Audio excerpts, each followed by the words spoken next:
Why? Best franchise in sports. Best franchise in sports history.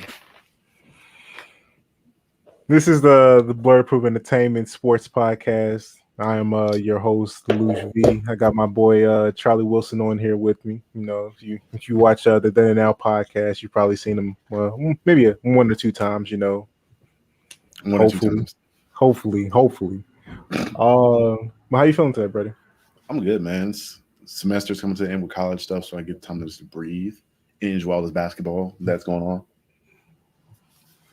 No, don't encourage this man. My boy Craig. Not encourage this man. Okay, my man. I mean, we can talk about your guys first, I guess. You know what I'm saying? I mean, we don't have to. We don't have to. No, you leave him for later. We don't got to. No, you come in with the swag up. We might as well talk about him. You know what I'm saying? How you feeling about that game they had against the Hornets the other night, man? Let's start. Let's start with that one. They won that one, I think. Right? Didn't they? Yeah, we won that one, but it was Russell Westbrook. I have the most weird relationship with him, and like I admired him when he wasn't on my team. I'm like, yeah, Russ, he playing hard, he great. He's on our team now, and I'm just like, maybe it can work because it's it's LeBron and AD, and it's tough. It's tough because Russ is such a great player, but he has these stints where he just like all his basketball IQ goes out the window. And you can tell he like blanks his mental farts. And when you look at his face after he fucks up, or those are stupid pass, he just looks like he's not in his body. Like it's so I don't know how to explain blank. It's just blank. Yeah. Where he's like, oh damn, did I really just do that?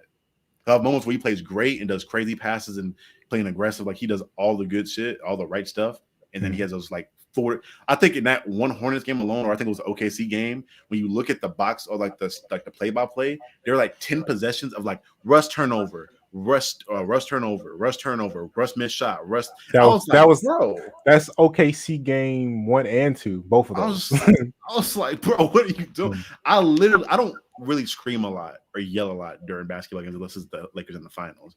But that night, I was screaming at the top of my lungs, like, Russ, what the fuck are you doing? I was hurt. But then again, there's moments where I love him, so I can't really. Outside of him, we're hurt. Like again, like. A lot of our big acquisitions and Trevor Ariza, Kendrick Nunn, we still got THT, like all our big, really good, especially our guard rotation, which is where we suffer a lot. They're not here yet. They're still hurt. I mean, Malik Monk showed up in that Heat game and he played his ass off. I give him credit. Malik Monk, Avery Bradley, and Melo are playing amazing right now. They're part of the reason we're getting wins alongside AD and Russ playing good every now and then. AD's looking great so far. Yeah. No matter who's on the court, he's getting his numbers. The extra little bit of muscle he put on is really working on, and he's lowering the amount of threes he's shooting. Like he's just banging down low, and I love it. But it also terrifies me because he's doing this shit now that LeBron does, where like when he's tired, he'll like get a bump and then act like he's hurt for like 30 seconds to get a breather, and you never know if he's actually hurt or not, and you just sitting there holding your breath. Like if you're a Lakers fan, whenever you watch a game, you're clenching your butt cheeks either because Russ is doing some stupid shit you don't know, or AD may go down with something. You're just like, please don't be hurt and please don't do stupid shit. Yeah, I don't know, like I kind of expected the Lakers season to start off how it did, just because you brought in like 11. Was it 11 new guys? Damn near. The only people that's been there are AD, LeBron, THT. I think that's it. I mean, Dwight was there before, but he wasn't there the season before. Is LeBron the best player to wear a Lakers jersey? No. Nah. Let's stop that right there. I say Magic. No, we talking like the best talent or just Mr. Laker? Because we talking like the quintessential Lakers players between Kobe and Magic. Yeah, but I still get that. I lean towards Kobe just because it's Kobe. That's my goat. I say Magic just because he can do everything on the court. Like not try to take anything away from Kobe. We know what talent he is, but Magic can play 1 through 5 and did like his rookie season in the finals. He played the 5. So I will say, yeah, like the thing is they both do things good that each other don't do. Like Kobe, that's not a bad go. Shaq, unpopular. The three, the dominant 3 years he had. The thing with Kobe was a better scorer than Magic and had that crazy scoring run. He's like top 10 all time, like top 5 scoring all time.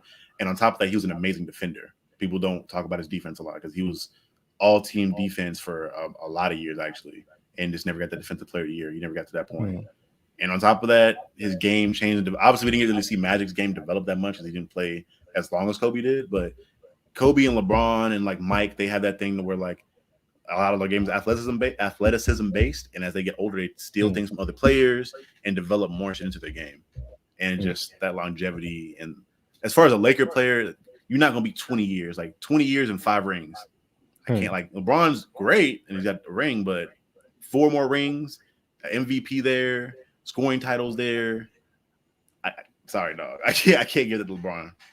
Oh yeah, no, definitely not LeBron. LeBron might be 5th. If we're just talking about like right now, he's somewhere in the top 5, but I don't think he's not number 1. Bottom line, he's not number 1 or 2. I'd say top 5. I want to give like Elgin Baylor's possibly, or like, but again, they're not the level of player LeBron is, so I can't really like give that to him. Kareem? Oh, Kareem's like he's top 3. It's like Kobe, Magic, Kareem, and then LeBron or whoever, or Shaq, and then LeBron. It's like that's my 5 right there, exactly that order. All right. That's about it. Besides all the other stuff I talked about, just Melo's playing not surprisingly well. He's playing really well, but shooting surprisingly well is my thing. 52% from 3. That's surprising. That is, and it's like back-to-back attempts too. Like when he gets hot, he heat checks, but the heat checks keep going in. So he brought that hoodie. He brought that hoodie Melo energy to the Lakers, and he's still getting his low post touches too, like the little mid-range low post. He's getting those too. He's in everything he wants. I don't like it. I love it. I love it because when everybody gets back, we number 1 in the West. When everybody gets back, and I guess I get the easy transition is to go to my team so I can tell about why I don't like it. Talk about what I'm saying, the Golden State Warriors. You know what I'm saying, like getting ready to play the Chicago Bulls tonight. We watching that game pretty much right after this show. What you mean? What we do, bro, what we do, bro? You know what y'all did for 5 to 7 years? Like, you know what you did. More than almost half my life, you know what you did. I can't stand them niggas. I love Steph. I love them I love basketball so much where I love them, but I hate them at the same time. I think most basketball. I'm just saying, like, people wasn't like even saying, they were saying we were a play-in team before the season started. Like, people were saying, like, they might make it to the play-in. They might get a 6-7 seed if they're lucky. If Clay comes back at 100%. And now the fact that the narrative changed 100% to like, oh, they're the favorite. Like, how do you get? Because I'm not gonna. I'm like Charlie. You know I love my Warriors. I'm a huge Warriors fan. Right. Am I saying that they are the automatic favorites to win the championship right now? No, but I do have faith in them that they can do it. I think I fully believe that they are capable of winning a championship. But what do you think is the reason for that? Like that jump from saying, "Oh, they're not even a play-in team," to now they're the favorite to win it all. Like, how did we get there?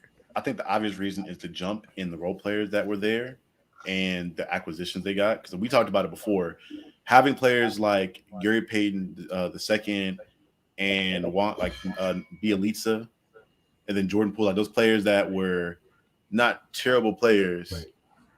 I'm too broke to buy a Warriors jersey. I'm gonna get one soon. Yeah, I got this when I was still working multiple jobs. But yeah, like I was saying, you can't predict those players play as well as they're playing right now. Like, again, like I told you, Gary Payton Jr., he was on the Lakers for a little bit playing like trash minutes for us. And I watch him play, he'd have good spurts, and then he had spurts where he wasn't doing shit. So if you would have told me before the season started that Gary Payton Jr. is going to play like this in these 9 games, or really the last 4 to 5, I don't think he played that much to start the season, I would call you a liar. If you said Jordan Poole is going to be a 22 game scorer possibly, I would have called you a liar. Bielitsa for sure, like he's a cool shooter on Sacramento, but he wasn't doing anything like this. It's that system, and they're starting to become really Spurs-esque. Like I sense real Spurs energy with them, with the way they have the system they're plugging these players in. Oh yeah, but yeah, before that, because you got to think about going in, we don't know these role players are going to play good. We still don't know how Clay's going to come back, And then we know Draymond just forgot how to shoot. He had the Roy Hibbert treatment where he just forgot to try to shoot. Like not even forgot. He just psych. So all that being said, I can understand when people said it was a play-in. I still think they were playing. Like we talked about, I thought they were like lower, like near like the 8th, 7th seed.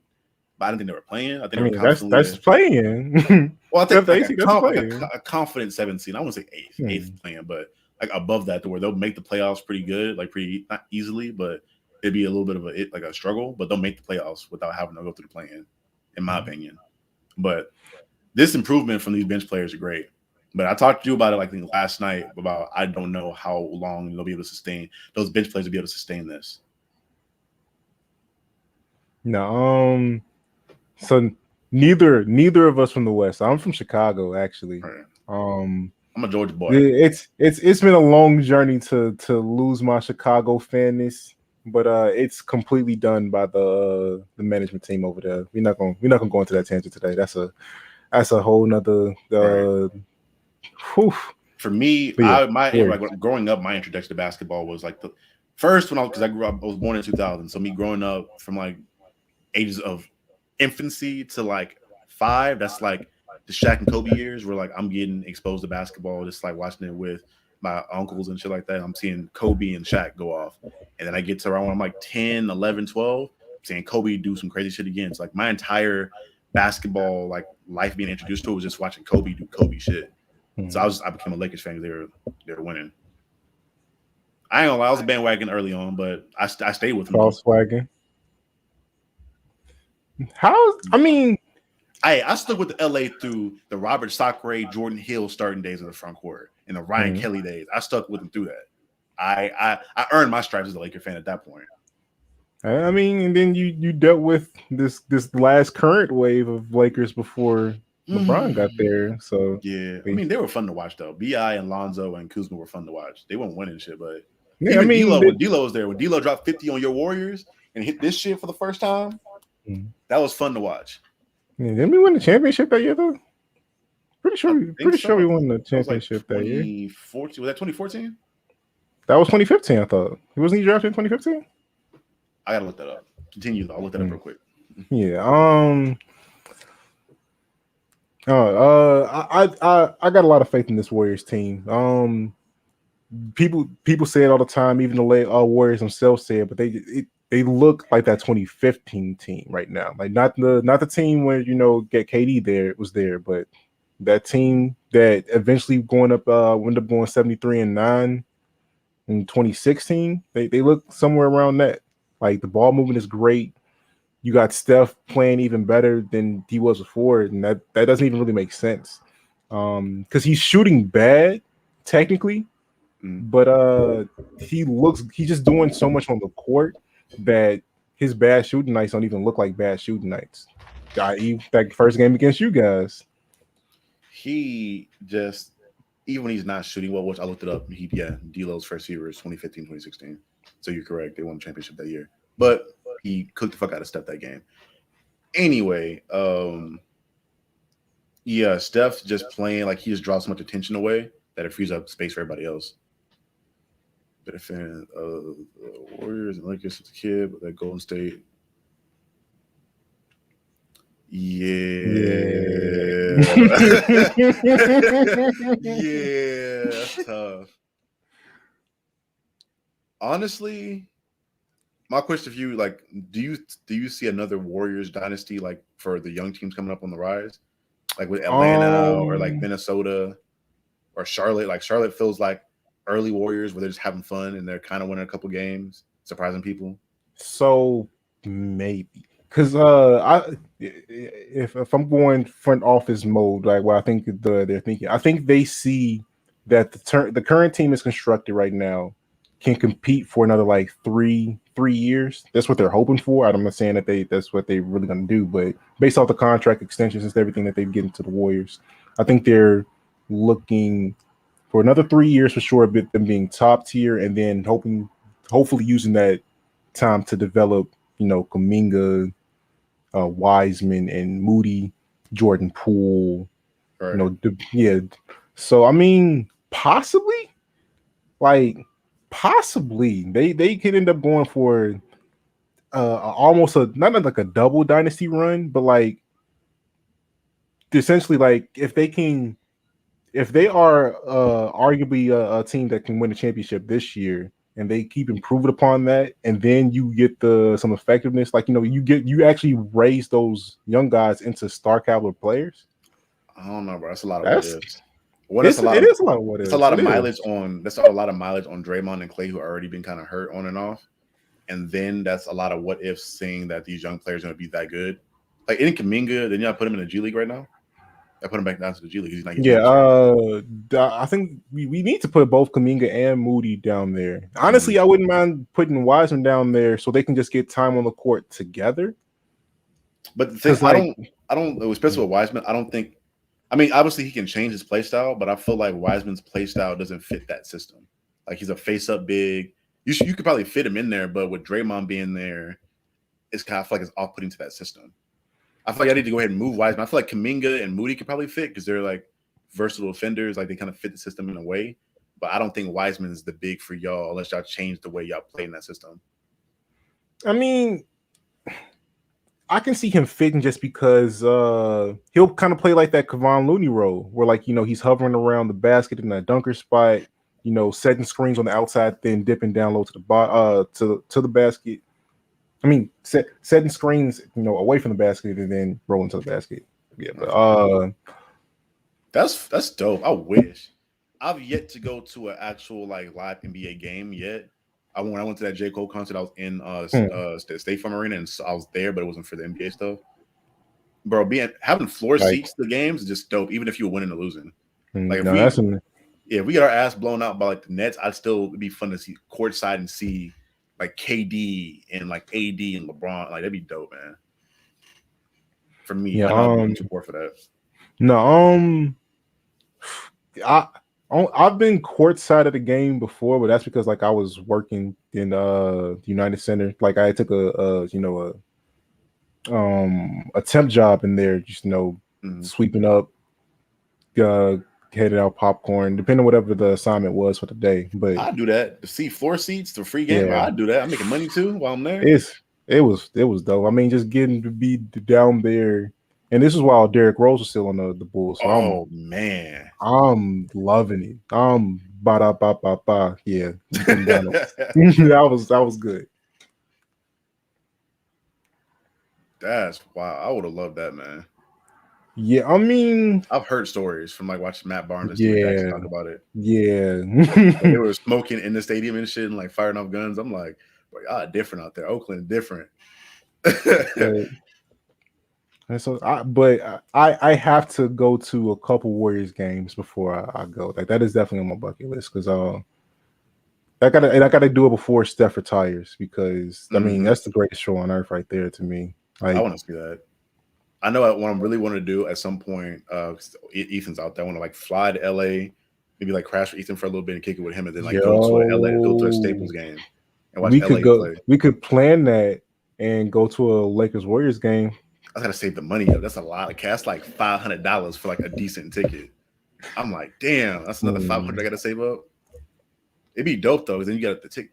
We'll plan it out. If not, they're not gonna retire for like the next 3 years. Maybe in like a year, we can probably put that out. Maybe. Yeah, we could. But to transition to another team to get away from our favorite team, what's the team that you've been watching in the East? Let's go East first. I watched the most Charlotte games out of the East just because they're fun, and I really like to watch LaMelo Ball play. He's just fun.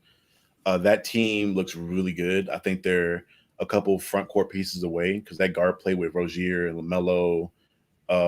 What's the other guy I'm thinking about? Bridges? Not Bridges. There's like another guard they have there that's really nice that I really fuck with heavy.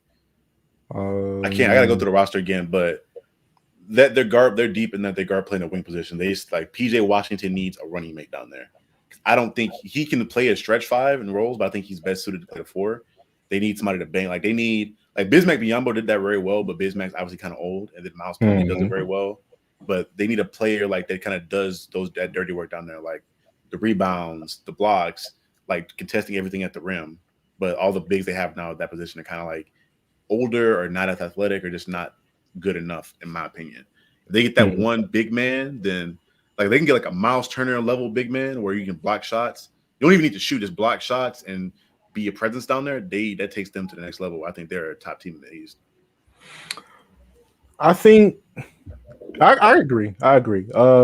Honestly, more than anything, I think they just need a little bit more experience as a team. Just some get continuity. Let LaMelo get more used to the NBA. Let the game slow down for him a little bit.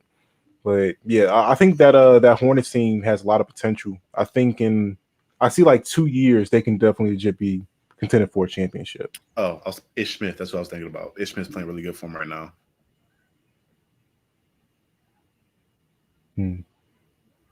Oh. Hey man, I appreciate it. Thank you for the support. Thank you. Like that really means a lot to. I know to Otis as well, but for me as a content creator, just making content that people enjoy that speaks to them is one of the biggest appreciations and like love letters that we can have as content creators. So we really appreciate that, man. Yeah, absolutely, man. That's a huge ego boost for us, honestly, having like somebody actually appreciates our content. So thank you. Tell your friends, tell your family. But yeah, finishing up my thoughts on that team. That's a good ass team. That team has. I think Kelly Oubre needs to be there long term. I think I know he's bounced around a little bit, but I think it's good. Yeah, being young like him and then him being that versatile wing, I think he may not get started minutes over Gordon Hayward, but playing that 6-man backup role will be really good for him. Do you see LaMelo being an MVP caliber player? Of course, bro. Like if he can play like he was playing to start the season where he was having a couple, he didn't need to average 30, but if he can get like 23, 24 on like 7, 7, and 7, that's LeBron numbers. That's literally LeBron. If he can just win and get LeBron numbers, he's an MVP candidate for sure. True. They just need to win. All right, if I gotta talk about another East Coast team, the team that we about to try to beat tonight. So how you feel about those Bulls, bro? You mean the Chicago Lakers? The Chicago Lakers? I mean, just call them the Chi-Town Carusos, bro. My boy, go Chicago, go the headband mastermind Caruso out there hooping for y'all. I saw that wild ass stat. It was like the most steals to start in like the first 4 games of Chicago. It was like he's leading the league in steals off the bench. It's like somebody that's like Michael Jordan, Alex Caruso, then 2 Michael Jordans. I'm like, hey, bro, young goat over there in Chicago, bro. Then you got my boy Alonzo, young ZO2. He over there hooping for y'all. He your best. Caruso, your best player. He's the best player in the Bulls, but Alonzo right there underneath him. And then I guess you could add in DeMar and Zach LaVine and whatever. It was like, wherever you want to like we skipping Zach LaVine and DeMar DeRozan. Honestly, right now, DeMar DeRozan's playing better than Zach LaVine right now. Yeah, absolutely. So, but I'm not surprised. I'm not surprised by that at all because he's used to it. Like he's looking like Toronto DeMar. Mm-hmm. The way his like playmaking is developed, and now he has weapons. It's like giving LeBron scores. Like if you get LeBron people that can score, and he's a facilitator, and that's all he needs. Like he has people to take pressure off of him to where he can get his mid-range shots off and get to the rim, and then people he can dish to that are going to get a bucket. And then if he wants to go in scoring mode, give the ball to Lonzo, let Lonzo set you up, or give it to other playmakers, or even Vucevic. Vucevic can play out the post and pass a little bit. Or if you want to facilitate yourself, still Lonzo can shoot the ball, Vuce can shoot the ball, Zach can score the ball. Like you have wherever you want to do that game. But if you're not scoring well, you can do whatever you need to do. You can adjust. And we still haven't seen like Kobe White come back and play like that's gonna be a nice team. I think they may surprise somebody in the first round. Yeah, the one weakness that I would say they have is just a lack of rim protection. Like there's nobody on that team that even like kind of deters people from attacking the basket. Like I mean, they can get some stops there. I mean, like we've seen LaVine get some nice blocks. We've seen Caruso get some nice blocks. We've seen DeRozan get some, but like there's no paint defender. I mean, but I mean that's not necessarily a necessity in today's NBA anymore. I think it will be, but it helps. But it does help. I think we talked about it before. Where like you've never seen a championship team, like I don't think ever where you don't have a strong rebounding presence. Like if you don't have rebounding, that's one thing. But I'm talking about like paint defending, rim protection. Yeah, but I feel like that goes hand in hand with the rebounding at the same time because like you as a basketball player have not successfully defended a possession if you don't get the rebound because that means they still have possession of the ball. If you can't get that rebound, your defense was played for no fucking reason. True. You just wasted effort. Okay. like right now, the Warriors, I believe, are second in the league in rebounding, but I wouldn't say they have anyone even resembling a rim protector on that roster right now. Like Wiseman can maybe devolve into one, but there's no Steven Adams. You know what I'm saying? There's no Rudy Gobert. Right. Part of that too. Again, we're 10 games in. I want to see if they could hold that same stat by the end of the year. Then that's just amazing that a team like that, that's small like that, can average that many rebounds. But once you get to the point to where all these teams are getting healthy and like players like Giannis and Rudy Gobert and a lot of them, Rudy's kind of hitting stride now, averaging like he's got like damn near 20 rebounds a game. But all these teams are starting to they're gonna hit their stride at some point. Yo, Kuroko versus Riley Freeman. Is that what it is? Oh, I don't think that Riley and Cindy can hang. They can't. Because Tyga, once he goes into the zone, like there's literally nothing they can do. Nothing. Riley Freeman to me has that Russell Westbrook mentality where like when he's hooping and he's nice. But he gets too confident, starts doing stupid shit, and ends up losing off of the stupid shit he does. Like letting Billy Matters, whatever, go off because he was like, "Hey, bro, we winning the game, we turning up." Then he go off like 50 points on you because you playing stupid as fuck now because you got confident.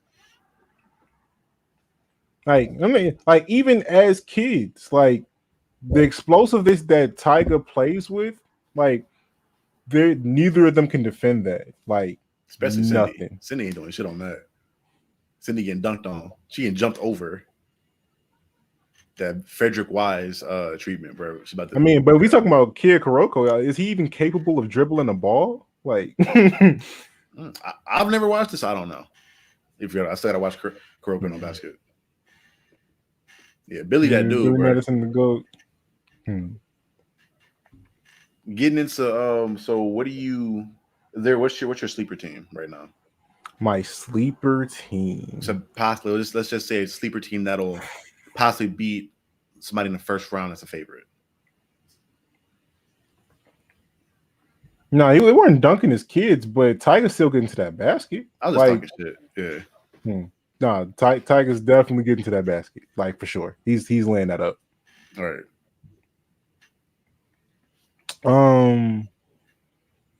My sleeper team. I don't know if there is because, like, honestly, I feel like no. Actually, I do. I super tweet. You talking about getting to the playoffs or winning a game in the a whole series? Think like Golden State and Dallas in the first round of like was it 20? I forgot what year. I think it was like 20. Basically, the team that I think might sneak and pull Hawks from last year.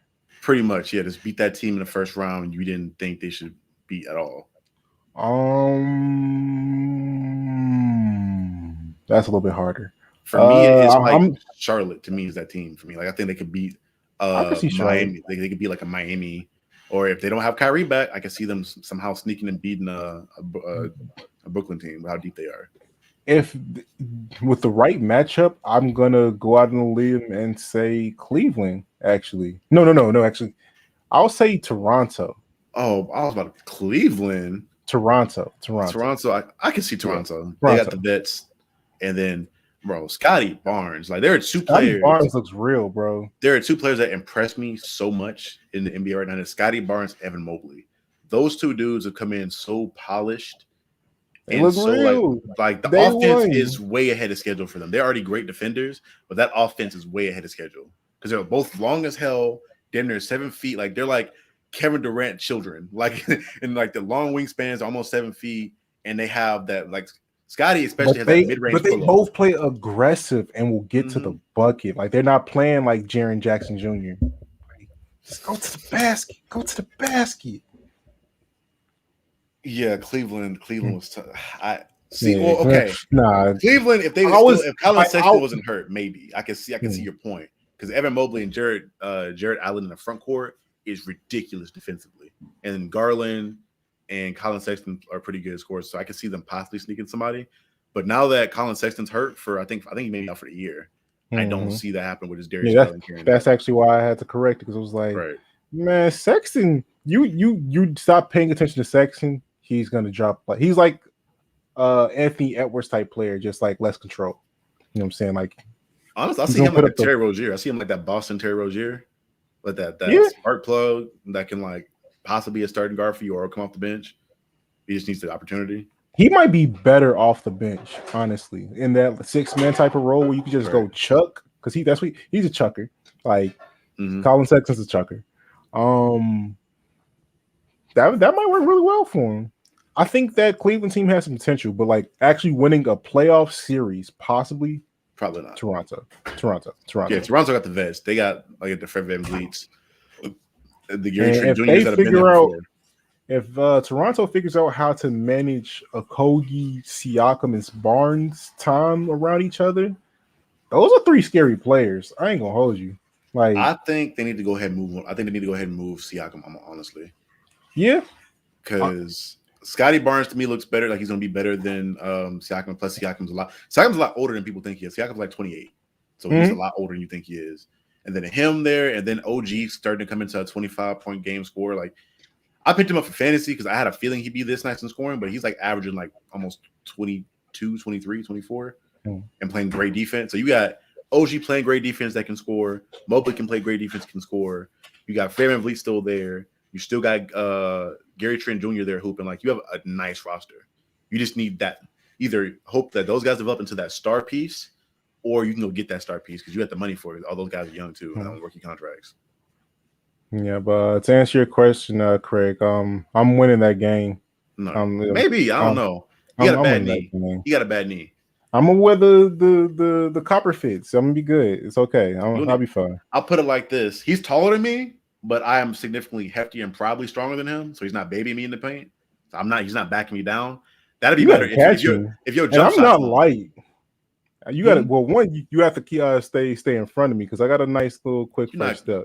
You got a nice quick first step. I'm not light. I'm not light. Like I'm 210 right now. I mean, I know you heavy. Like you got 40 pounds heavier than you, dog. Yeah, but in motion, you have to stop me. That's all I'm saying. Full court maybe, but if it's a half court, bro, I don't think his knees are that good. Half court. The way you talk about how bad your legs are, you gotta show me something. The way my knees are fine. I'm good. Not the flash step. Nah, I'm gonna pull some Kobe shit. I'm gonna test them knees out. We gonna test them out. We're gonna have to do that one of the meetups and record it for the show. Whenever me, you, and Stan get together, we gonna run that again to 21. We're gonna get that going. Oh yeah, Stan's good. He's quick, but he's small. Like I'm talking about every time. Like bro, like he stands like a $140, 5'10". It's like, bro, you're gonna bounce off of me. Like literally gonna LeBron. I'm posting him. I'm not even gonna try to cross. I'm posting you up every single time. I'm gonna play. If I'm playing Stan, I would play him like Luka does, like Patrick Beverly. It's like, yeah, you just gonna stay on my hip. Like you're not gonna get to this. My arm's too long. You know what I'm saying? Right. I respect you. I respect your defense, but I'm that's not even me in shape. Let me like get ready. Like give me like a month to like get my conditioning right and get my shot back right. That's a wrap, bro. It's a wrap. I'm confident on that. But what team were we talking about? We were just talking about the Raptors, Toronto. Talking about the Raptors. Oh yeah. Raptors. Yeah, I would love them to move Siakam to a contending team and get some nice. Well, not even just move them to just get some more depth. Because like you talking about here a lot of excuses. Who's making excuses? We trying to play. I want to run it up. I'll do it now. I'll do it out of shape if need be. Fuck it. I mean, I'll be hurt, but here's what it is. I'll be hurt and I'll be sore as shit after the game. Oh yeah, quick game to 21. It's cold here, so we have to do it out by you in Georgia. I'm not trying to. It's getting cold here too, but it's about to get frosty as fuck over here. What's cold out there though? Like, what you getting down to like 50 degrees? It like the 30s, maybe, possibly the 20s. It'll be 30 degrees out here at 3 p.m. like in the middle of the day. For me, I'll hate that shit. My lungs will be on fire trying to play basketball in that cold ass weather. I'm not trying to run in cold weather. My lungs would be ridiculous. Quick game too. Yeah, that wouldn't be a quick game. If either of us won, that'd be like 21 to like 18, maybe 19. That wouldn't be a quick game. Nah, if I'm playing in the cold, I'm starting off like I'm trying to win that game instantly. Like you I'm may not win trying that to one. I ain't gonna lie. In the cold, you may win that one. I'm trying to run. I'm running to get out of that cold. I hate playing in the cold. My lungs ain't shit in the cold, so you may win that one if we playing outside in the cold. I ain't gonna lie to you on that one. I ain't even gonna try. My effort is not gonna be there on that one. Yeah. But yeah, random like you're an indoor outdoor court guy. I play more games outdoor. I mean, it really don't matter to me because I have a pair of shoes strictly for outdoor and a pair of shoes strictly for indoor that I don't use any otherwhere else. I prefer to be indoor just because I can avoid the heat or whatever. But I feel like I shoot better outdoor too. For whatever reason, I shoot better on double rims than I do on an indoor regular rim. I don't understand it. I'm not a shooter like that anyway, but for whatever reason, maybe it's the way it is because I'm a stronger dude and like my arc tends to be higher. I can get it over. I don't know, but the indoor courts, I'm strictly damn near inside and driving. It's always the freshest dude on the court that can't play. Yeah, I mean, that's facts. That's facts. I've played more games outdoor just because, like, I mean, most of the best courts like around the Chicago usually are outdoor. Yeah.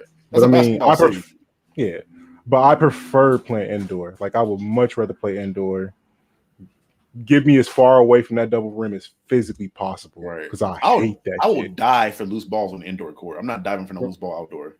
Yeah, that's a fact. I'm dive outdoors. Stop it. It went out. It went out. I ain't even trying to jump out of bounds and throw it back. I'm not saving no ball outdoor. I'm sorry. Like that the game better be like within 1 point. It's even. I'm not. I'll sell before I jump out of bounds. My hustle badge is not activated outdoors. Like it is not. Ain't nothing y'all paying for my medical bills. Fuck that shit, bruh. And concrete hurts. No matter how you land on it, it hurts. For whatever reason, too, when you play outdoors, people play hella aggressive. Because I'm a bigger dude. Niggas love they have to foul me or hit me hard as hell because we're outdoor playing pickup. I just got used to not calling a foul. I don't call them anymore. Like people have to call them for me because I'm just used to playing through the contact. So I get smacked upside the head or somebody throw my ass to the ground or some shit like that. But again, I wrestled in high school, so I'm used to being thrown around and I just get up and go. But niggas be like, bro, you call that fucking foul? I'm like, I just play through it. It is what it is. Like, I made the shot, I made the layup. Like, I don't need a free throw or some shit like that. No, like if I'm playing against regular people, like just going to the courts just for the sake of going to the courts. Me being a 6'3", 6'4" point guard, like I'm getting fouled like crazy because I'm a downhill guy. I like to get to the basket. So as soon as I get past half court, both my arms getting grabbed, and I'm still trying to scoop I'm bumping you heavy. If you got a 2-inch advantage on me, I got to bump you. I'm trying to keep you. Again, you have probably a reach advantage on me and a height advantage on me. I got to keep you from underneath the basket because at that point I can't do shit about it. So I got to bump you and keep you there. Because I'm 6'2", so you got fully measured with no shoes on. I'm 6'4" even, but my wingspan 6'6". So like, it's hard to get to. It's hard to get to my shots, especially if I want you to. Yeah, at that point, it's trying to throw you off balance and not letting you get a comfortable like shot or get in the rhythm. And it's me. It's like, I can either get that shot up or I'm just gonna have to try to take that bump and get that bitch over. Plus I played against dudes that are like really tall but like really little. Where like I can move. If I can move you around in the paint, I don't fear you at all. One dude here we play intramural named Robbie. Dude was like 6'6", but just weak as hell. Like I'm moving him around just because I outweigh him by like 30. I'm fat. I won't get into all that, but yeah, I get mad when I see dudes that are just tall for no reason. Like you're tall and you just hoop, but you're not good. Like give me them extra 4 inches of height, bro. I'm trying to dunk. Fuck that shit. I mean, dunking at 6'2" is feasible. It is, but that's a lot of training that I want to. Bro, I'm like 260. I gotta drop like 20 more pounds and work on my explosion. Build up that Zion type explosiveness to do that. I wasn't blessed with that. I got to develop that one. I can touch net and touch rim barely, but I'm not rising up and bro. Especially not in motion in game, nah. I wish. I'm gonna get there at some point. When I get some money and I get a trainer or whatever, I'm getting there. I'm gonna get into the best shape of my life at one point so I can tomahawk that shit. But right now, nah, they ain't happening. And speaking of Zion, Brody, how you feeling about those Pelicans right now, man? I'm a little disappointed because they're the worst team in the league, and like I was kind of high on them going into the year. Notably, I didn't expect for Zion to be this lazy. I love like Zion seems like a real humble dude. Like I like him as a person, and I love the way he plays. But he seems lazy. Like for you to come in that out of like I get you were hurt, like your foot hurt, you couldn't really run on it, but you shouldn't come in this out of shape, bro. Like you should have a dietitian and a chef with the millions of dollars you have. Like even if you don't have, you are a number one pick, so you already have crazy money in that rookie contract being the number one overall draft pick. You have crazy money from getting sponsorships from like Mountain Dew. You have your signature shoe from Nike that people buying. You have all the money in the world. You should be able to afford an around-the-clock chef, around-the-clock dietitian and trainer. Like all you have to do is show up and do the shit. You don't even have to plan it out. Zion is Zion. Give him a sec. He still I'm not saying he gotta like get a mean crossover or get a step back three, but he should be in shape. He shouldn't be out of shape every year. Yeah.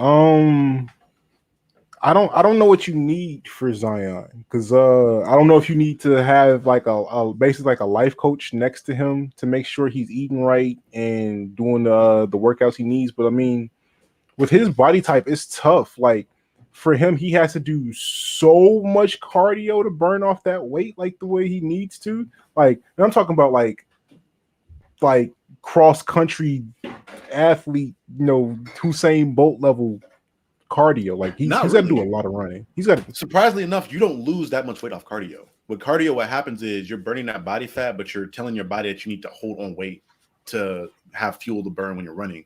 You lose a lot of that weight lifting. Like when you lift weights and you're in the right program, you're losing a lot of weight. And no, LeBron was never out of shape coming into LeBron was like 2% body fat coming in. Never. That nigga's never been out of shape. He's been like heavier, like in Miami, but that wasn't out of shape. That was like pure muscle. Yeah. LeBron got up to 80, but that was 280, 2% body fat. Like that's scary. That's scary. Bro, you're a number one pick. You can hit up. I'm pretty sure you and Zion Williamson can call anybody. Shit, talk to B.A.E. He probably has LeBron's phone number. Be like, hey, bro, who's your chef or who do you contact for diet? Like you can consult other players in the league. What you do? AD. Have you looked? I saw videos. Like there was a Cash Nancy's a YouTuber where he was like doing AD's like workout regimen, and his lifting regimen is ridiculous. It's like 20 sets of like lifting 200 and da da da. Like that's the season between going from New Orleans into LA where he bulked up some and he wasn't hurt at all. Like when you put on that muscle, you have so many avenues and people you can talk to that can keep you in shape, but you just don't because you're lazy. I'm sorry. That's calling spade a spade. What you do is you hit Andre Iguodala, right? Because like we know how he takes care of his body, right? And then like you kick you Andre Iguodala for like the off season, and then you sign to the Warriors. Like that's just just do that. Whenever that contract up in New Orleans, you know what I'm saying? Just come to the Warriors. We'll take it. The streets for NBA fans would rage across the world. Nigga, that's like if Giannis that's like if Giannis came to LA and we had the best defensive front court ever and Giannis playing the 5 and then AD playing the 4. Niggas would never score inside. Whose play style do I respect the most? Number one is KD, just because that shit is so pure, bro. Like he could do whatever he want anytime, any place. Like, what's Steph? What do you mean, Steph? Always Steph. It's LeBron for me. I respect that. Like the wild thing with LeBron is like he doesn't mention as being a scorer in the same sense as like KD. But again, the nigga's about to be the number one league like in NBA history scoring, and he's averaged like 27 his entire career. Yeah, so obviously he scored a lot of points, and he does it very well. So he's a great scorer. But on top of that, he's a great scorer. But that's not even his best quality. His best quality is passing. So I'm like, your best thing is passing, but then you're scoring at the same level as the other great scorers in the league. I respect that, where you can just be unselfish and still get yours. If I can mimic anyone's style, Kyrie Irving. Steph. Well, never a bad option. If I go to any YMCA and hit a nigga with a bop, bop, bop, bop, bop, step back, Oh, I'm doing that all day. If I got the bag like that, fuck the other. I don't even want to dunk. I just want to cross niggas up and then hit step back in their face. Steph. Make people fall. Steph. It's like, oh, you're going back to Kuroko, Midorima with the three. Just cash all day, no matter the range. No matter the range. I just want to cross dudes up. I want to make somebody fall, make somebody look stupid. Like when you got a double team and I can hit it between the legs, like half spin through you. Yeah. He's different, man. Steph is different. Like, people would not give him the credit he deserved last year. Like, he had a crazy tier at the end of the season, and we just kind of carried it over to here. Like, that's why I'm not surprised at the way success. You're right. That's more talent versus style because there are people that want to play like him that can't shoot like Steph. Like you play with those dudes that be chucking shots up and can't shoot. Steph's style is amazing. Like the way that he can just energize or run around all the time. Like that is amazing. I wish I could do that. Like, I mean, being able to have this range is nice too, but like being able to play like that, get around screens the way he does, navigate through defenses, and like the slick passes he throws, like I would love a bag like that. Yeah, absolutely. And then his handle. Second, third best handle in the league? Because I mean, we know Kyrie's number one, but Steph is up there. Yeah. Honestly, somebody that's underrated, I think Ish Smith. Like he's not a scorer in the same fashion, but that pure handle, the handle up there, bro. Like Ish got taps. Ja has taps. Ja has taps. He got taps in like emotion, like coming down at full speed. He can change direction, like in that half court, like setting you up and breaking you down. Like, yeah, he's not that guy, but Ja is that guy that wants to get that ball in the backcourt so he can run full court. You know what I'm saying? Like that's Russ.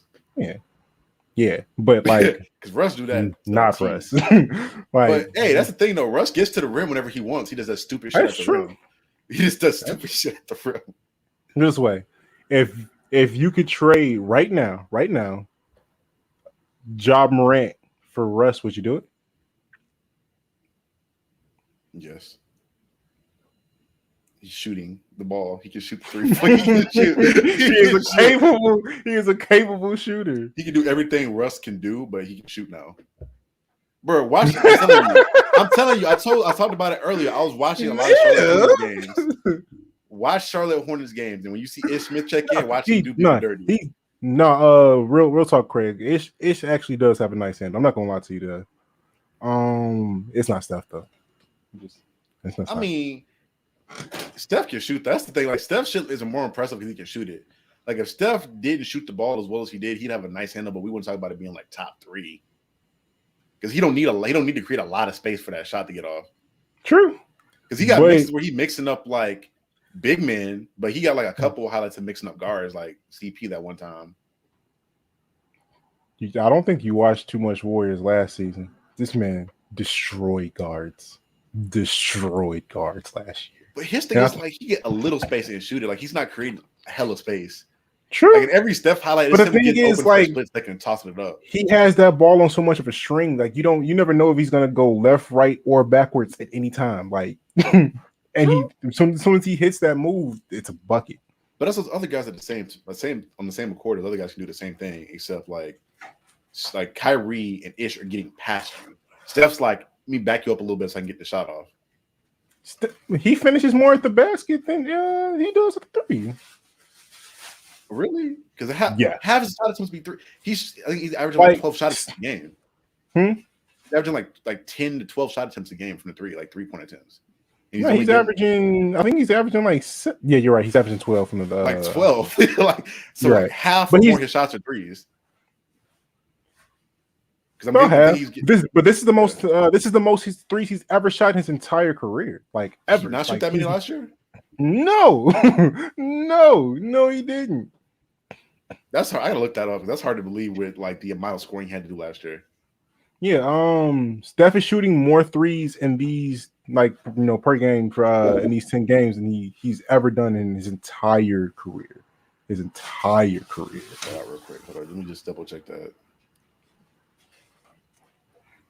Steph Curry this year. Okay, 3-point attempts. He averaged 12.7 3 attempts last game. He's averaging 13 this year. Yeah, so I said he's averaging more this year than he has his entire career. Like 0.3 or like 0.3 of one. It's like not even a full one. It's like they're the same number. 12.7 and 13. All right. The years that he won his 2 MVPs, I think he shot like 11 and 12. Like him shooting like this is halfway because there's no Clay. You know what I'm saying? 2015 he shot 11, 2016 he shot 10. But I'm like, that's just 3 more shots though, bro. Like let's not act like it's an astronomical difference. It's like 3 more shots. And probably a lot of those were just like circus half-court shots or whatever. Okay. How many players get up 12 threes in a game? And that's my thing though. Is like with him, he's got a great handle, but his handle to me isn't at the same level because he's just getting the space to get the 3 off. He's not getting past people or like turning people around that much, unless you're Rudy Gobert and he does it like fucking 15 times a game.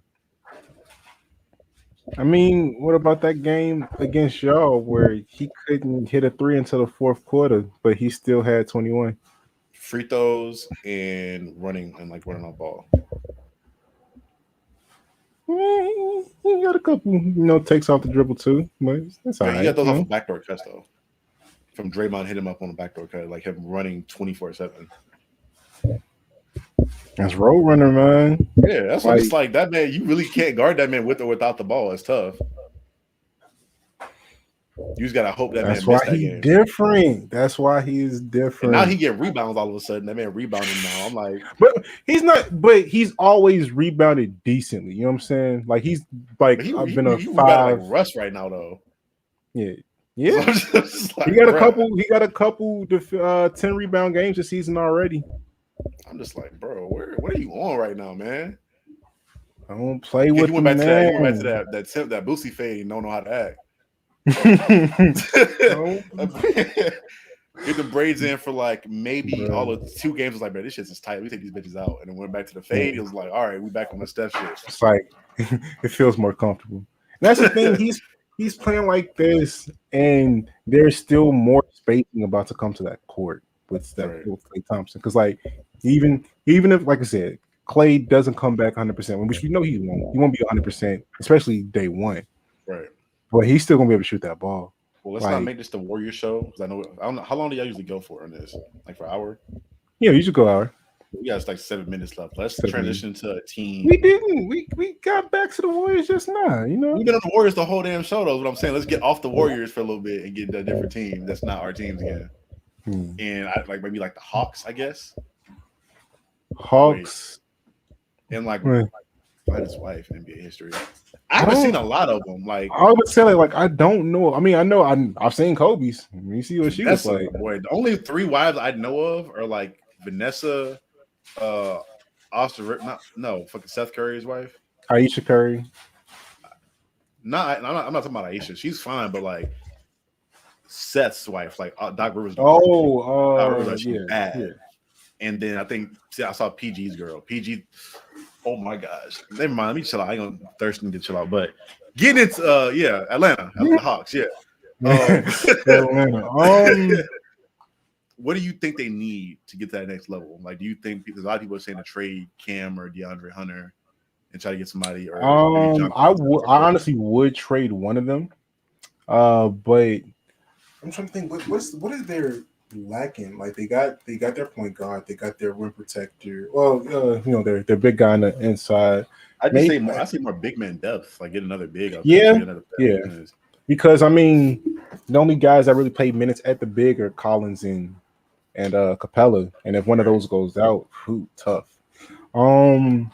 They've got nice wing players on both ends. You know, Lou Williams still there? Lou Williams is still there. I think he's hurt right now still, though. I believe so. I could be wrong, but I think he's still hurt. Yeah. They don't really need a whole lot except just because guard depth. We're going Trey, Bogdan, Cam, DeAndre, and then Cam, DeAndre are lockdown, like they're strap guys, and then Cam was looking like Paul George 2.0 and like the way he plays. Yeah, a little bit. And then used to like Then you still got Kevin Huerter coming off the bench as like a shooter. So they got all the wing depth they need. They just need some more like fours in that front court. Yeah, then I wouldn't mind seeing them get try to go for another star next to Trey because I feel like that would make Trey's job a little bit easier. But I mean, they got players that can develop into him, in my opinion. Like I think Cam Reddish has the potential to evolve into a star. I think John Collins, we've seen what he's doing. You know what I'm saying? We've seen but yeah. So they need a legit. I think they need somebody else to either evolve into a star or just go get a star. But that's what they're trade missing. for a star because they maxed out Trey with a rookie extension and they just gave John a max too. So I'm like, you have to pay Cam and DeAndre at some point down the line because they still on rookie contracts for like another 2 to 3 years. So it's Kevin Huerter. I'm just like, I don't know. If you want to do it, you better do it now and like go in win now mode because those guys, you're not gonna have the money for it. Which I don't think they got the money now with how much they paid Trey and John. Right. You just better hope that John turns into that guy. That I think that's what they're banking on, and I think John Collins has the skill set to take that step forward. It's just about doing it. Like, I understand that's an easy thing to do. Obviously, to become a legitimate NBA star, but with that money they paid him, that's what that team needs from him. Right. That's tough. Yeah, plus Trey obviously is like he's got a lot of shit about the foul baiting shit, like him and Harden struggling with that. I still think he's fine. Like if he can implement some Steph shit with his running off ball into his game, he'd be great. Like he's not just as good as Steph with the ball in his hands, but like to that level, he's a better facilitator than Steph for sure. But like he can produce just as much offense as Steph can with the ball in his hands. It's just a matter of what can you do off ball. Like you need to do some shit without the ball in your hands. To where you're a viable option. Yeah. How do you feel about the comparisons between Steph and Trey? Because honestly, don't really like him. I think he's more akin to like Chris Paul than he is to Steph Curry. I agree. Way he plays in pick and roll and like because he has a better vision and stuff, like the way he can pass and produce more offense. He scores a lot, but like play wise, he almost feels like a pass first point guard at times. But like, I mean, he's a scorer. Like he's Chris Paul with Steph Curry's shot choice. Yeah. Because he does Chris Paul shit, but he be chucking some shit sometimes. But I'm just like, that wasn't needed, but okay, it went in, so I'm not gonna complain. But Steph did the same shit. We just expect out of that man. He's done it for like almost a decade. Speaking of Chris Paul, you got any thoughts on the Suns? They're not going to go as far. I don't think they make it out the first round this year, depending on matchup. Because I think everybody's healthy now. People are just healthy. They're beating the shit out of Memphis right now.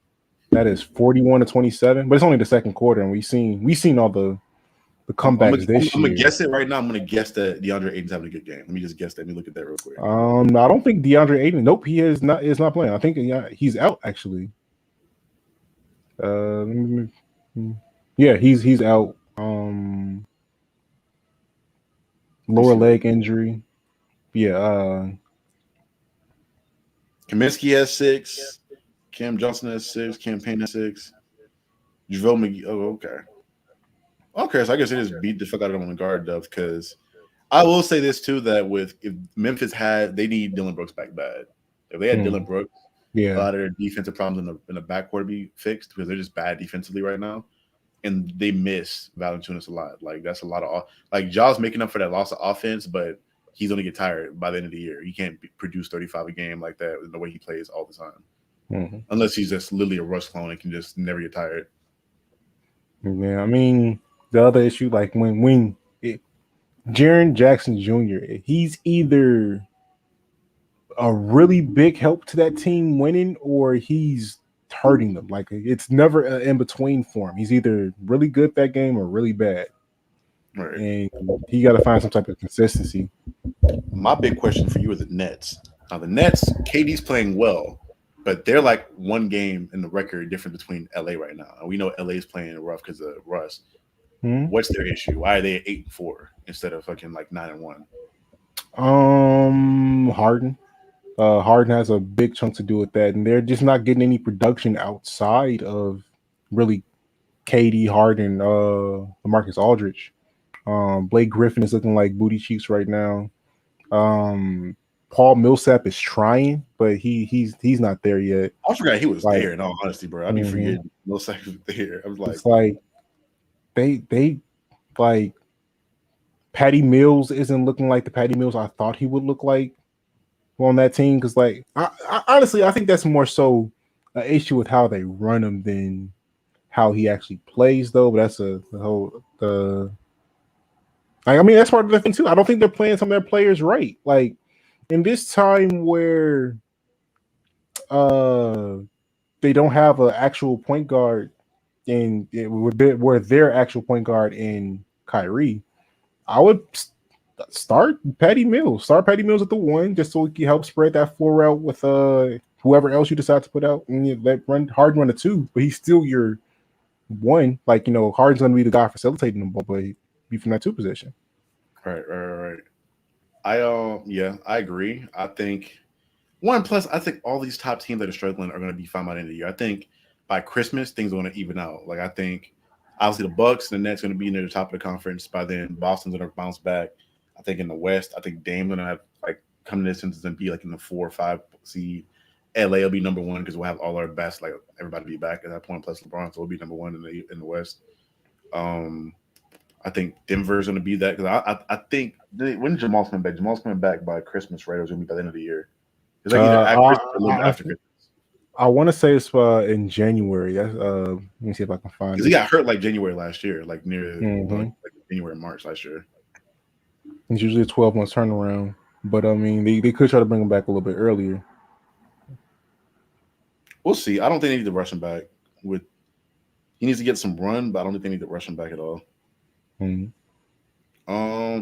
they nice. They're gonna be all right. I'm ready to see how the Warriors react with everybody coming back by the end of the year. Is my biggest thing. Like, will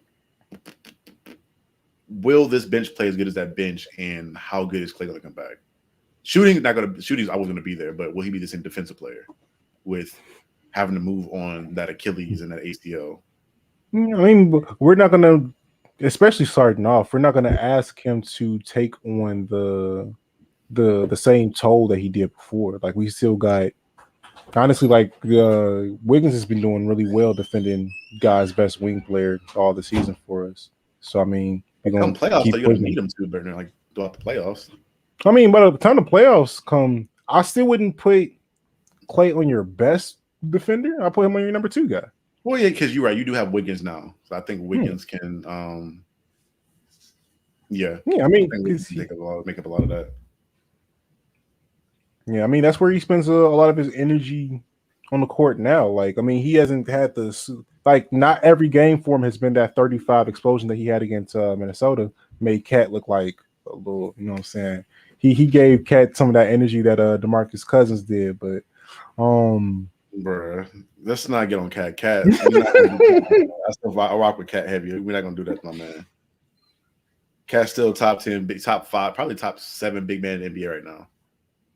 I give him number 3. There's at the 5. Just the 5. We including the 4 at the 5. At the 5. So like Joel, Jokic, Joel, and then like Cat probably. Yeah. Big men all around. Like 7, because then you got AD, Giannis. Does KD count? I guess I kind of more like a 3, but I guess because he plays the 4 more. Even with him, he's still top 10. I mean, he's moving like the 8 or 9 at that point. Last question to wrap this up, because we did kind of run over. Right now, that as of November 12th, 2021, who do you think is the best player in the league?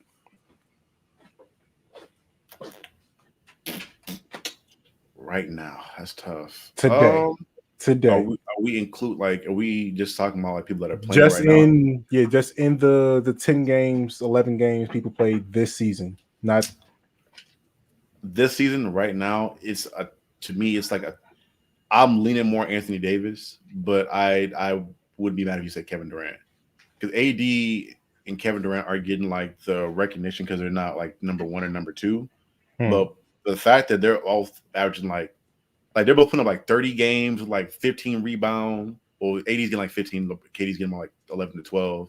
With AD getting like 3 blocks, so like he's scoring near the top of the league and then defending at the top of the league. And then they're winning pretty much good games. The only reason they're losing is because Russ doing Russ shit or Harden doing Harden shit. Then, I mean, you throw Steph in the mix too because they're winning and he's doing Steph shit. But he's having bad shooting nights, but they're winning because the team's doing well. No, those other two guys aren't playing bad. They're not having bad games. They're just teams bad. This particular, I wasn't going to put Steph. Like, I mean, Steph is top 5. Like, he's playing phenomenal this season all around, but not. Right. But the efficiency that both Kevin Durant and Anthony Davis are playing with right now is absurd. Like, these guys can score at a high rate, and no one is slowing them down from doing it. Like, they're doing whatever. Like, I'm watching AD. When AD wants to play inside the paint, nobody stops him. He does whatever the fuck he wants, and it's with like 2 defenders on him. And when you look at him, he doesn't look that strong, but he's just like overpowering people down there. Yeah, and I'm just like, and then what's the one between him and KD is that he's an elite defender. He's like, I think he's a better defender than Gobert. That's just me because he's more versatile, but he's up there like getting blocks in the same level as Gobert and Miles Turner. But then he's giving you the scoring of a Kevin Durant. And the rebounding as like he's just. I mean, maybe Joel, I guess, is in that mix doing the same shit, but. What really needs to really be in that mix. They're like number 1 in the East right now, and he's doing the same shit. I didn't really put him in there,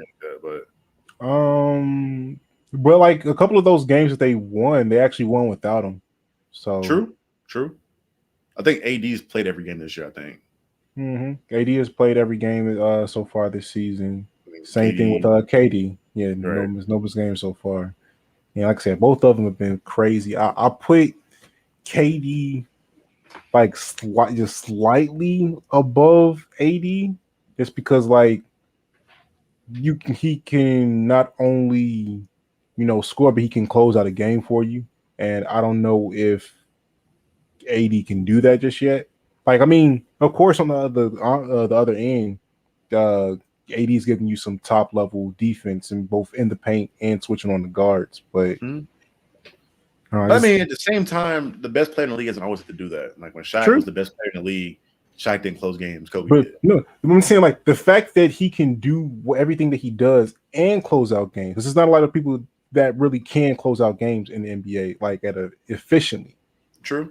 Well, okay, so my thing is he can match KD in the scoring, but he can't really close it in the same way.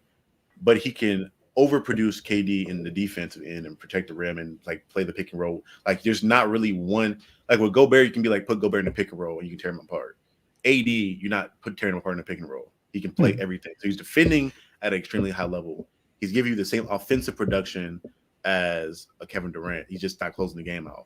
At that point, it depends on what you value. I value defense a lot more than most people do, just because I give me the way I play basketball. I'm doing all the dirty work. I'm playing all the defensive scoring is secondary to me.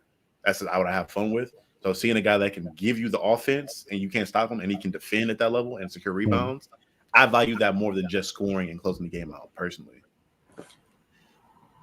I agree to you to an extent, but like say, all right, it's Lakers versus Nets.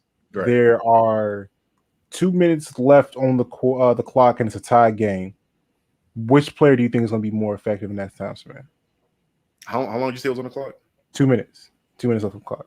AD in 2 minutes. AD probably with the defense because you're stopping people from scoring, and then at that point, LeBron's taking it away. I mean, if you say like 30 seconds, then I'm saying KD. 2 minutes. But 2 minutes, that's a good bit of time for me. That's at least like 5 to 10 possessions in 2 minutes, depending on how they're playing. Yeah. Difference, like in that last 2 minutes, I give it to KD only because, like, not only can he does get the like I'm not going to like discredit Kevin Durant's defense. He does play good defense, especially like in big minutes. He can go get that stop and then either set himself up to get that bucket at the other end repeatedly or set somebody else to do it. And I just don't think that AD has that ability to do that just yet. Like, AD I don't think he can stop, But AD, nobody's ever like attacked AD on the defensive end. Like last year with Brooklyn, like the Bucks, they were attacking AD in the pick and roll. They were trying to get that switch on they were trying to make AD guard Giannis. So I'm like, the fact that they see him as a live, like like outside of Kyrie being the defensive liability. Perfect, like, actually, perfect scenario right there. You switch AD with KD, and AD's fully healthy on that Nets team. Does he do any better? In what? In that Bucks series? In that particular scenario, I don't think so, because they needed more scoring because Harden wasn't doing shit and Kyrie wasn't there. I mean, Giannis isn't going to be as effective because Giannis is going to have a better defender on him. But Drew Holiday and Chris Middleton are still going to torch. And if James Harden still give you that pathetic ass performance he gave you then because he was hurt and Kyrie's out, they don't go to 7. They still go to 6. But Giannis isn't as effective. All right, now let's reverse the situation and put KD and LeBron on the same team. Last year in that situation where LeBron was hurt majority of the year, if KD isn't in that situation too, AD came in hurt. So if AD came in healthy, that's a different ball game. But KD coming in that series, they're winning that because they don't have the Suns didn't have anybody to stop KD. They don't. Like you can maybe say Drake Crowder, but he's not stopping Kevin Durant. So that's why he's chicken. And then LeBron's still averaging like 17, 7, and 7. So I'm like, that's a win. But again, that's just the matchups too. That's a better matchup. That is specifically matchups. AD is going to guard AD a lot better than he's going to guard Kevin Durant. Let me put it this way: if you are the GM of the Lakers, and you got LeBron, this is before the big trade happens, and you say, hey, you got the same package for Kevin Durant and Anthony Davis. Which one are you taking? I'm taking Kevin Durant. Like that's the greatest, one of the top 10 greatest scoring weapons that ever touch a basketball, and I'm putting him with one of the best 2 facilitators to ever touch a basketball. Like KD, we already know he plays really well off ball with he doesn't need that many touches. So if LeBron set him up in perfect position where he can just like 1-2 jab step or 1 dribble pull up, that's KD may average like 40 to 50 because you got to double LeBron on like 15 shots. Because you have to double LeBron James, and if you double LeBron and you have one defender in Kevin, AD works because he's like the defense and he works in perfect pick and roll situations with LeBron. But if you can just you can really just run ISO ball and just watch what the fuck happens with that. Because you saw what the Nets do, but Harden, he can assist to similar levels of LeBron, but not exactly. I'll put it this way: Harden will get you more assists numerically. LeBron is going to get you better and more timely assists, and more quality assists, and those assists going to get people involved because there's not just like you catch and shoot it. It's like putting you in position to do a good thing. Not because it's going to be the shot that you like to take in your spot, right? And it's going to be wide open. Exactly, or that you don't have one defender on you because they have to double team him at the rim, so he doesn't just dunk everything. Because that nigga's still tomahawk dunking at like 38 years old. You put one defender on Kevin Durant, it don't matter who that person is. And then that defender is going to be a guard probably because you have to have a big to stop LeBron at the rim. So you got a guard or a little wing on Kevin Durant. That's stop. Stop. That man averaging 50. He having another 50-point triple-double game on more efficient shots. Probably won't miss a shot that game. That's very possible. That's man, I wish that happened to LA, bro. That'd be so that's a dynasty. That's a dynasty. So that's another 3P. He stay away. Like he had his time out west, and he about to go, try to get some in the east. I wouldn't be surprised. Watch him. Honestly, with being an LA fan, I wouldn't be surprised if KD ended up in the Lakers at some point in his career, like old KD. If Kevin Durant ends up on the Lakers, and LeBron is still there, the rest, they're not going to be able to put up the same numbers that they do. Like, say, if this is in 4 years, they might not be able to put the same numbers up, but in the playoffs, That's just come down to the wire, bro. Because I'm just like, we already know KD don't give a fuck what people think because he went to the fucking Warriors team. And we said what he said. He said he wanted to play the best basketball he could play. You telling me your best basketball you could possibly play wouldn't be with the greatest passer of all time, where he set you up for your best shots? all you had to do is score that bitch. Hey, bro, I'm not saying it's not an impossible situation. Because I think by that point, he's done compete with LeBron. I think he's tried to compete with LeBron up until this point, trying to be the best player in the league. I think he wants to beat LeBron again. I think that is a goal. I'm not going to hold you. He wants to be better than LeBron, and like that's. I think he also wants to beat Steph. Yeah, because Steph has either done him dirty or helped him get a ring. Because that I know you still hear that bang in your sleep, and like when you have nightmares. Are you bang? Oh wait, because never mind. I'm thinking about my homeboy who's an OKC fan. Never mind, I'm tripping. No, it's like I'm a Warriors fan, so I was okay with all of that. All the time on that because he's an OKC fan. He loves PG, KD, Russ, Harden. I'm like, all right, your boy's out here trash right now. He's like, bro, don't talk to me, man. But yeah, the league's in good hands, and I'm excited to see what the season holds. I'm ready for this game tonight. Oh yeah, Chicago. Who you know who I'm betting on? That's not even the question. Who you got in that game? Chicago. I'm say about Chicago. Taking Chicago. I think Chicago's depth is better, and I think they just are better defensively, especially if Draymond's not playing for y'all.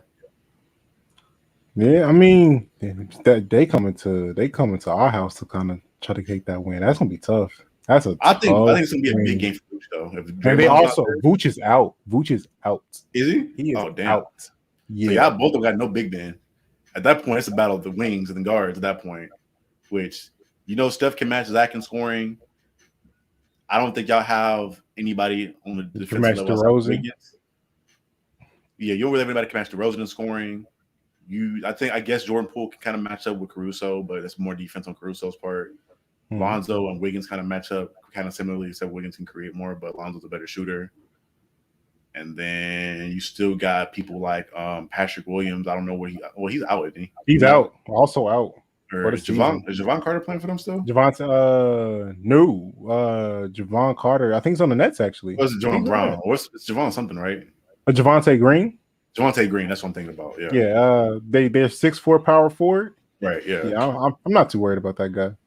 I mean, he's gonna get a lot of hustle plays this game specifically, just because the best bigs on both teams are missing.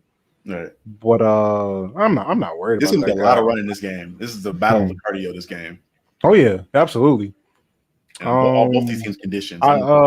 Gary Payton Jr. is going to get some big minutes this game. He's going to have to play some time on Levine and probably some time on DeRozan. He'll be fine. Like while the people on the bench. I don't say whenever Caruso dropped 50 on y'all, he had a 50-point triple-double on one missed shot. 50.